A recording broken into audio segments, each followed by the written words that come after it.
ఈ ఘటన వరంగల్ జిల్లా హన్మకొండ చెఫ్ హోటల్లో జరిగింది. బిర్యానీలో ఇనుప తీగ రావడంతో యజమానికి ఫిర్యాదు చేశాడు. అయితే హోటల్ యజమాని దురుసుగా ప్రవర్తించాడని, ఈ ఘటన వీడియో తీస్తున్న తన మొబైల్ లాక్కొని నెట్టేశాడని కస్టమర్ ఆరోపించాడు. బాధితుడి ఫిర్యాదుతో రంగంలోకి దిగిన ఫుడ్ సేఫ్టీ అధికారులు హోటల్లో తనిఖీలు చేశారు. ఫుడ్ ఇన్స్పెక్టర్ సైతం హోటల్ నిర్వాహకుల తీరుపై మండిపడ్డారు. ఇకపై ఇలా జరిగితే కఠిన చర్యలు ఉంటాయని యజమాని హెచ్చరించారు. భయపడే అవసరం లేదు కానీ కస్టమర్కి ఆన్సర్ చెప్పాలి కదా. భయపడేందుకు భయపడకపోవడానికి భయపడాలా అంటే ఎవరు భయం లేదా మీకు? పోలీసు వాళ్ళ భయం లేదు, ఫుడ్ ఇన్స్పెక్టర్ ఏం లేదు. రెస్పెక్ట్ ఉండాలి మనిషి మాట్లాడేటప్పుడు, అర్థమైందా?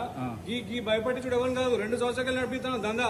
తీగా వచ్చింది ఇప్పుడు నిజం కాదా? ఏం చేసుకుంటే ఏం మాట్లాడుతున్నావు? అరే అన్న రిక్వెస్ట్ గా మాట్లాడుతున్నాడు, ఆన్సర్ చెప్తున్నాడు. అక్కడ నీకు ఆన్సర్ రానప్పుడు నువ్వు మాట్లాడాలి. ఏం చేసుకోమన్నా చేసుకుంటా తప్పలేదు. నువ్వు బుద్ధ కిందమ్మా ఎట్లా మాట్లాడుతావు చెప్పన్నా. నువ్వు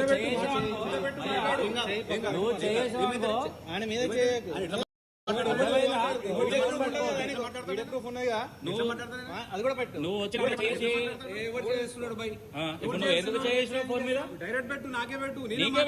నేనే ఉన్నారు మాట్లాడుతున్నా.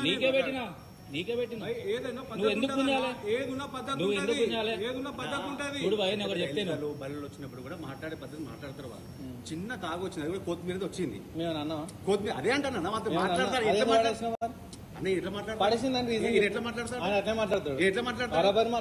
ఏం మాట్లాడతాడు? ఏందన్నా బరాబరి మాట్లాడేది?